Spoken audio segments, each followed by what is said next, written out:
নমস্কার বন্ধুরা আপনারা দেখছেন মিউজিক ইলেকট্রনিক্স টিপসের চ্যানেল। আপনাকে একটা জিনিস দেখায় কেমনভাবে প্লাস্টিক গলে গিয়ে এটা নষ্ট হয়েছে বাটিটা। এর মধ্যে 3টে স্ক্রুপ থাকে, ঠিক আছে।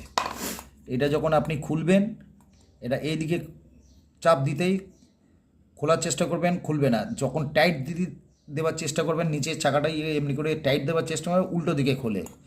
পুরো খুলে যখন বেরিয়ে যাবে, এখানে দেখবেন একটা নাট আছে। এই নাটটাকে বড় রেঞ্জ দিয়ে খুলে দিলে পুরো বাটিটার এই পোর্শনটা বেরিয়ে চলে আসবে। এবার এই পোর্শনটা বেরিয়ে চলে আসতে এখানে একটা রাবার থাকে। এই রাবারটা আপনার মার্কেটে আপনি কিনতে পাবেন। এটা 10টা 12টা 20টা এমনিভাবে প্যাকেটে বিক্রি হয়। এই রাবার যেটা আছে এটাকে বলি আমরা ওয়াশার। এই ওয়াশারটা লাগানোর পর এই যে 3টে স্ক্রুপ আছে, 3টে দেখবেন স্টারওয়ালা স্ক্রুপ এখানে থাকে।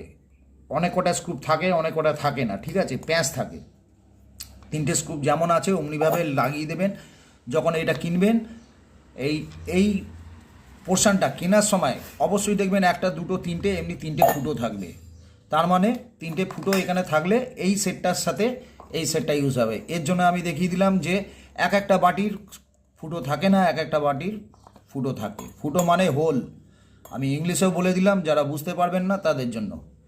সুতরাং আপনি এমনি 3টে ফুটো দেখে নেবেন। আর যদি না থাকে, এই রকম যদি জিনিস খারাপ হয়, তাহলে আপনি এই ফুটো ছাড়া নেবেন। কারণ ফুটো যদি থেকে যায়, আপনার সব কিছু এখানে কোনো স্ক্রু থাকলো না, আপনার সব কিছু এখান থেকে লিক হয়ে ওয়াটার হোক, যা কিছু আপনি মিক্সি গ্রাইন্ডারে ইউজ করছেন সব বেরিয়ে যাবে।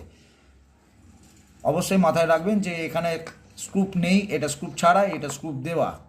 কেনার সময় বাটিগুলো ঠিক করে আপনারা কিনবেন। মেন জিনিস হচ্ছে এই পোর্শনটা। আর এটাও ইম্পর্টেন্ট আছে, এটা এখানে 3খানা নাট বোল্ট লাগছে, এখানে নাট বোল্ট ছাড়া।